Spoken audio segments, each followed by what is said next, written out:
It was the kind of small-town charm that could disarm anyone.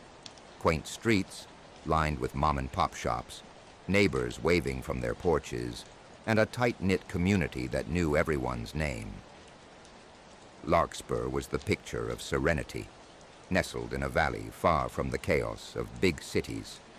But for Claire Sullivan, a recent transplant, the town's idyllic facade felt almost too perfect, like a porcelain doll with hairline cracks just beneath the surface.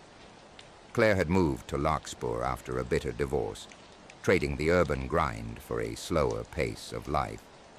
She found a job at the local diner, where she quickly became acquainted with the town's quirky residents. One of the first to introduce himself was Roger Klein, the owner of a hardware store and the town's unofficial handyman.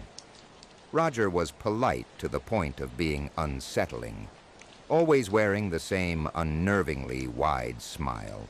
"You need anything fixed, just holler," Roger would say, his voice warm yet oddly hollow. "I'm always around." Strange disappearances. Claire hadn't been in Larkspur long before she began hearing whispers about people vanishing. A teenage girl had gone missing a few months before Claire arrived, followed by an elderly man who wandered off during his evening walk. The incidents were brushed off as unfortunate, but not alarming. The kind of thing that happens anywhere, the locals insisted. But Claire couldn't shake the feeling that something was wrong. One evening, after her shift at the diner, Claire stayed late to chat with Helen, the elderly waitress who'd worked there for decades. Over a slice of pie, Helen leaned in close and lowered her voice. "You're new here, so let me give you some advice," Helen began. "Stay away from Roger Klein. He's not as friendly as he seems." Claire frowned. "What do you mean?" Helen's eyes darted toward the window, as if she feared someone might be watching. "Just trust me. People around here don't ask too many questions. But Roger, he's not right. And don't let that smile fool you." The basement. The warning stuck with Claire. Over the next few weeks, she began paying closer attention to Roger. She noticed how his friendly demeanor seemed forced, how his eyes never quite matched his smile. She also noticed that Roger's hardware store had odd hours, often closing in the middle of the day for no apparent reason. And then there were the noises. One night, as Claire walked home from the diner, she passed by the back of Roger's store.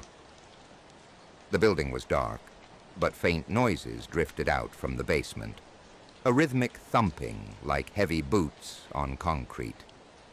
She froze, her breath catching in her throat. The sound stopped abruptly, followed by a low hum that sent shivers down her spine. The next day, Claire asked one of her co-workers, Mike, if he'd ever been in Roger's basement. Mike laughed nervously. "No one goes down there. He's real particular about his stuff. Besides, why would anyone want to? It's probably just full of old tools." But Claire couldn't let it go. The noises, the disappearances, Helen's warning, it all felt connected. She decided to find out for herself. A dangerous curiosity. On a quiet Sunday when the hardware store was closed, Claire crept around the back and found the basement door. It was locked, but a quick search of the alley revealed a small, half-open window. She hesitated, her heart pounding before climbing through. The basement was cold and smelled of damp earth. Flicking on her flashlight, Claire saw rows of shelves lined with tools and jars of nails. But as she ventured deeper, the air grew heavier, and the space took on an entirely different character. A large workbench sat against the far wall, cluttered with knives, saws, and other sharp instruments that seemed too pristine, too carefully arranged. Beside the bench was a heavy wooden chair bolted to the floor, its arms fitted with leather straps. Claire's stomach churned. She turned to leave, but a metallic glint caught her eye. Tucked behind a stack of boxes was a trap door. the trapdoor with trembling hands. Claire pried the trapdoor open. A rickety ladder led down into darkness, the air thick with the scent of rot. She climbed down, her flashlight barely piercing the gloom. What she saw made her blood run cold. The room was lined with cages, each one containing personal belongings: a pair of glasses, a scarf, a child's backpack. In the center of the room was a large drain, its edges stained a deep, rusty red. Scattered around it were tools too grotesque to describe, their purposes horrifyingly clear. Claire stumbled back, the flashlight shaking in her hand. A noise behind her made her spin around. Roger stood at the top of the ladder, his smile wider than ever. "You shouldn't be down here," he said, his voice calm but cold. "You've seen too much now." A fight for survival, Claire's flight response kicked in, and she ran for the ladder. Roger descended quickly, his footsteps unnervingly steady. She grabbed a wrench from a nearby table and swung it with all her strength, striking him in the shoulder. He grunted but didn't stop. "You can't get away," he said, his voice still maddeningly calm. Claire darted past him and scrambled up the ladder, slamming the trap door shut behind her. She bolted for the basement window, squeezing through just as Roger's hands grabbed at her legs. She hit the ground running, not stopping until she reached the police station. The truth comes out. The authorities raided Roger's store that night. The basement and what lay beneath it shocked even the most seasoned officers. Roger was arrested, his unnerving smile still plastered on his face, as he was led away in handcuffs. The investigation revealed that Roger had been abducting people for years, using his charm to lure them in before subjecting them to unspeakable horrors. He'd kept trophies from each victim, and the drain in the underground room told its own grisly story. Claire moved away from Larkspur soon after, but she could never forget what she'd seen.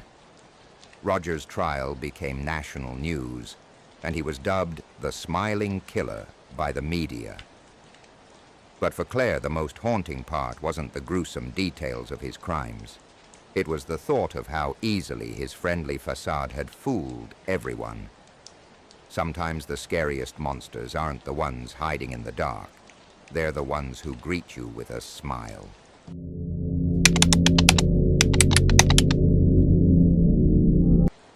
Ravenwood was the kind of town that time forgot.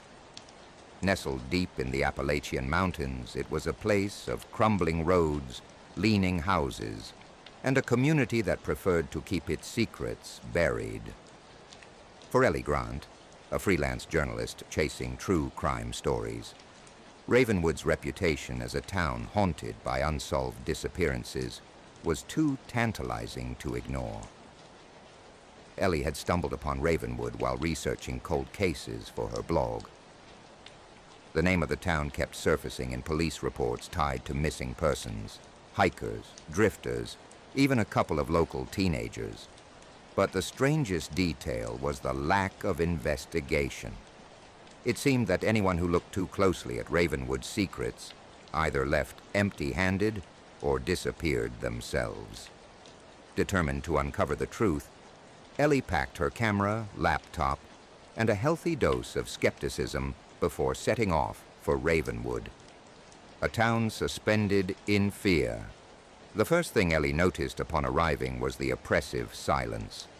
The streets were eerily empty, and the few people she encountered seemed reluctant to meet her gaze. At the town diner, an elderly waitress named Mabel served her a plate of eggs and bacon without a word, her hands trembling slightly as she set the plate down. Ellie tried to strike up a conversation. "I'm here researching some of the disappearances in this area. Have you heard anything about that?" Mabel's face went pale. She leaned in close and whispered, "You should leave. This town ain't safe for outsiders. The butcher'll get you too." "The butcher?" Ellie pressed, but Mabel shook her head and hurried away. The name sent a chill down Ellie's spine. She'd read the term in an old forum post, an anonymous user claiming Ravenwood was cursed by someone they called the Butcher. At the time, she'd dismissed it as internet folklore. Now she wasn't so sure. The ritual grounds. Ellie spent the next day combing through the local library's dusty archives. The files were sparse, but she found a recurring pattern. Disappearances clustered near the edge of the forest that surrounded the town. Locals had always blamed the rugged terrain or wild animals, but Ellie suspected something far more sinister. That evening, armed with a flashlight and her camera, Ellie ventured into the woods. The air was thick with the scent of pine and decay, and the forest floor was littered with fallen leaves. She followed an overgrown trail, marked on an old map she'd found, her pulse quickening with every step. After nearly an hour of walking, she came across a clearing. At its center stood a circle of stones, scorched black as if by fire. Strange symbols were carved into each stone, symbols that Ellie couldn't identify despite her extensive research into cryptic languages. The atmosphere in the clearing was oppressive, as though the air itself carried the weight of 1,000 unspoken horrors. Ellie took photos, her hands shaking, and noticed scraps of fabric and personal belongings scattered among the stones. One item caught her eye, a child's stuffed bear, its face burned beyond recognition. She felt a surge of nausea and stumbled out of the clearing, desperate to escape the unseen force that seemed to press against her from all sides. The town's secret keeper, Ellie, returned to the town library the next day, her nerves frayed, but her determination stronger than ever. There she encountered a man named Victor, the self-appointed town historian. Victor was one of the few people who seemed willing to talk to her, albeit reluctantly. "The stones in the woods, they're older than the town," he told her in a low voice. "The butcher used them for his rituals. They say he wasn't just a man, but something worse, something that fed on pain and fear." "Why hasn't anyone destroyed them?" Ellie asked. Victor's eyes darted to the door, as if expecting someone to burst in. "Because we're afraid. The butcher's gone, but his shadow remains. People disappear when they try to fight it. That's just how it is." Victor refused to say more, but Ellie's mind raced with questions. She decided she had to visit the stones again, this time prepared to uncover the full truth. The butcher's return. That night, Ellie ventured back into the woods, armed with a crowbar and a lighter. She was determined to destroy the ritual stones, to sever whatever dark connection they held to the town's past. As she approached the clearing, the air grew colder, and the oppressive feeling from before intensified.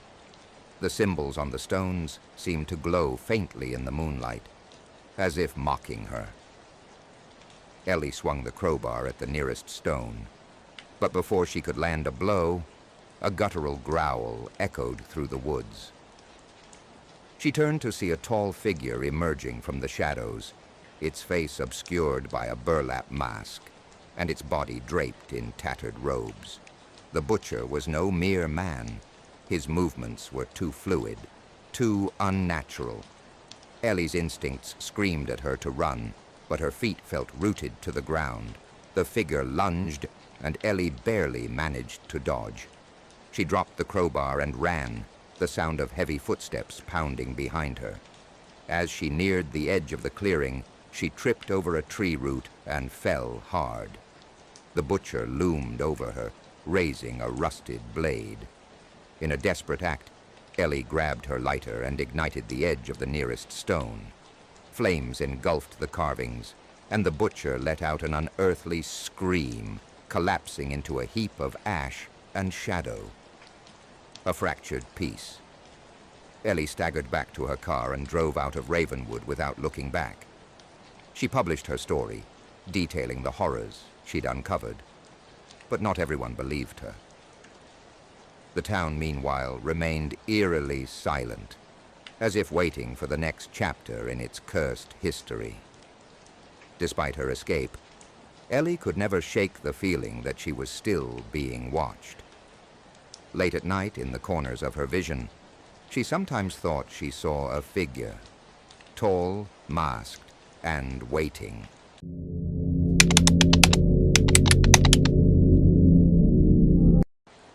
Deep in the heart of Oregon's sprawling wilderness lies the Pine Ridge National Forest, a seemingly endless expanse of towering evergreens, dense undergrowth, and unmarked trails. It was a place of beauty, mystery, and a dark legend that kept locals away. People whispered of the Pine Ridge Killer, a figure who haunted the forest, preying on hikers and campers who strayed too far from the beaten path. Most dismissed it as folklore, an exaggerated tale to scare tourists. But for Marissa Lee, a survivalist and true crime enthusiast, Pine Ridge was a challenge she couldn't resist. The allure of the unknown. Marissa had spent years honing her wilderness skills and documenting her adventures on her popular YouTube channel. When a subscriber dared her to investigate the Pine Ridge legend, she saw it as the perfect opportunity to boost her views and satisfy her curiosity. Equipped with camping gear, a GoPro, and a satellite phone, Marissa set out alone, determined to spend 3 nights in the forest. Her plan was to follow the less-traveled trails and document any signs of the so-called killer. The first day was uneventful. The forest was breathtaking, with sunlight filtering through the canopy and birdsong echoing through the trees. Marissa set up camp near a serene creek, her excitement building as she recorded her thoughts on camera. "If the Pine Ridge Killer is real," she said, smiling into the lens, "they'd better be ready for me." The first omen. On the second day, Marissa ventured deeper into the woods, following a faint trail that wasn't marked on her map. The atmosphere grew heavier, the air colder despite the summer heat. She noticed claw marks on a tree trunk and assumed they were from a bear. Still, unease crept in. By late afternoon, she stumbled upon an abandoned campsite.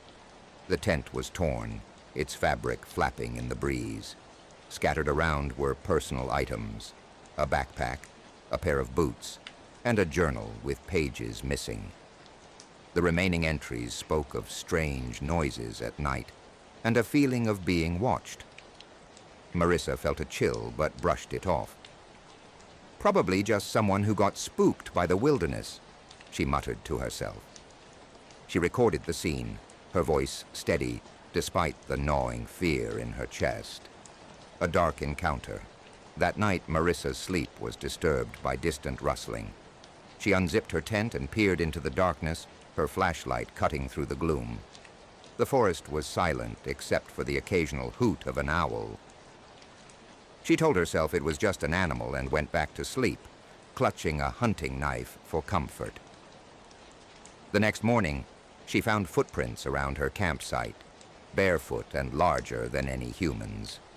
Panic surged through her, but she forced herself to remain calm. "Someone's messing with me," she said into her camera, her voice strained. "This has to be a prank." The descent into terror. Marissa decided to cut her trip short and head back. But as she retraced her steps, the forest seemed to shift around her. Trails she had marked were gone, and landmarks she'd noted had vanished. It was as if the forest itself was conspiring to trap her. As the sun dipped below the horizon, she heard a low, guttural growl. Marissa froze, her heart hammering in her chest. She swung her flashlight around, catching a glimpse of a figure lurking in the shadows. It was tall, gaunt, and draped in what looked like animal pelts. Its eyes gleamed with a feral intelligence. Marissa ran, her survival instincts taking over. She crashed through the undergrowth, the figure's footsteps pounding behind her. Her lungs burned and her legs ached, but she didn't dare stop. The cabin in the woods. Just as she thought she couldn't go any further, Marissa stumbled upon a dilapidated cabin. She threw herself inside and bolted the door, her hands trembling. The cabin was dark and smelled of rot, but it was shelter. She fumbled for her satellite phone, only to find it smashed in her backpack. Despair washed over her as she realized she was truly alone. The figure outside began to circle the cabin, its guttural growls and whispers seeping through the wooden walls. Marissa held her knife tightly, praying the door would hold. A fight for survival hours passed, and the forest grew silent again. Marissa dared to hope the figure had left. But as dawn approached, she heard the sound of wood splintering. The door burst open, and the creature lunged inside. Marissa fought with everything she had, slashing and stabbing as the creature's claws raked her arms and legs. In the struggle, she knocked over a kerosene lamp, and flames quickly engulfed the cabin. The creature let out an unearthly scream and fled into the night, its pelts catching fire. Marissa stumbled out of the burning cabin, collapsing in the clearing as the first rays of sunlight pierced through the trees. The aftermath, Marissa was found 2 days later by a search party. Her footage, though damaged, revealed chilling glimpses of the creature and her harrowing escape. The video went viral, reigniting debates about the Pine Ridge Killer and drawing countless thrill-seekers to the forest. But Marissa knew the truth. The Pine Ridge Killer wasn't human, and it wasn't gone. Late at night, she still heard its growls in her nightmares, a haunting reminder that some legends are better left undiscovered.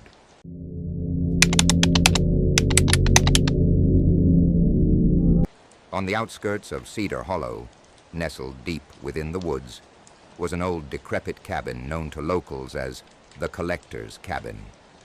For decades, stories about the cabin had swirled through the small town. Tales of hikers who never returned and strange lights flickering in the forest.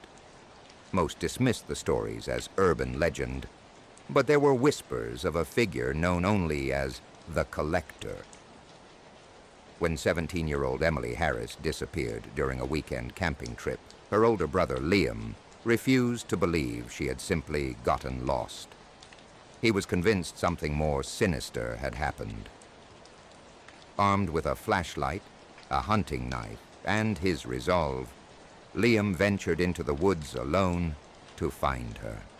At the beginning of the search, the forest was eerily silent as Liam trudged through the undergrowth, guided only by the faint markings on Emily's trail map. The deeper he went, the more the trees seemed to close in, their gnarled branches twisting like skeletal hands. Hours passed with no sign of Emily, and the setting sun bathed the forest in a crimson glow. Just as Liam was about to turn back, he stumbled upon a clearing. At its center stood the infamous cabin, its wooden walls blackened with age and its roof sagging under the weight of decay. Liam's gut tightened. The cabin matched the descriptions he'd heard in whispered warnings.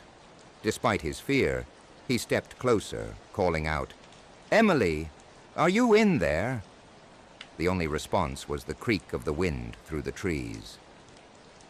Inside the cabin, pushing the door open, Liam was hit by the stench of damp wood and rot. The interior was dark, save for the faint light filtering through broken windows. The walls were lined with shelves cluttered with jars, each one filled with murky liquid and something else. Bones, teeth, small, unrecognizable shapes. Liam's stomach churned, but he pressed on. In the corner he found a pile of belongings, a torn backpack, a pair of muddy boots, and a necklace he recognized as Emily's. His breath hitched. Before he could process the discovery, a sound from deeper in the cabin made him freeze. It was a low, rasping breath, followed by the shuffle of footsteps. Gripping his knife tightly, Liam edged toward the source of the noise. The collector. In a back room, Liam found himself face to face with the collector. The figure was tall and gaunt, draped in layers of tattered cloth that hung like cobwebs. Its face was obscured by a crude mask made of stitched leather, and its hands, if they could be called that, were long, bony, and covered in grime. The collector tilted its head as if studying Liam. Then, in a voice that was barely more than a whisper, it said, "You shouldn't have come here." Liam's instincts screamed at him to run, but he stood his ground. "Where is my sister?" he demanded, his voice shaking. The collector didn't answer. Instead, it reached for a rusted blade on a nearby table. Liam's heart raced as the figure advanced, its movements slow but deliberate, a desperate escape. Liam lunged forward, slashing at the collector with his knife. The blade struck flesh, and the creature let out a guttural roar, its mask slipping to reveal a face twisted and scarred beyond recognition. Seizing the moment, Liam sprinted out of the cabin and into the woods, the sound of the collector's enraged cries echoing behind him. Branches tore at his skin as he ran, and the forest seemed to stretch endlessly in all directions. Just when he thought he'd lost his pursuer, Liam tripped over a root and fell hard. Turning over, he saw the collector looming above him, its blade raised. But before the final blow could land, a blinding light engulfed the forest. The collector let out a shriek and retreated, its form dissolving into the shadows. Dazed, Liam looked up to see a group of search and rescue volunteers, their flashlights cutting through the darkness.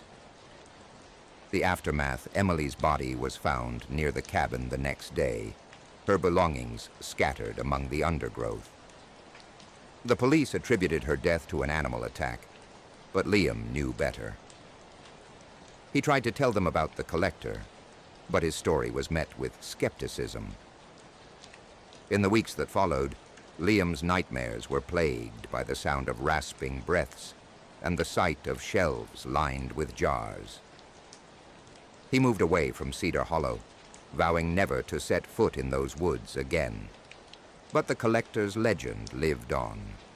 New disappearances continued to be reported, and locals swore they could still see a flickering light in the cabin at night, as if the creature was waiting for its next victim.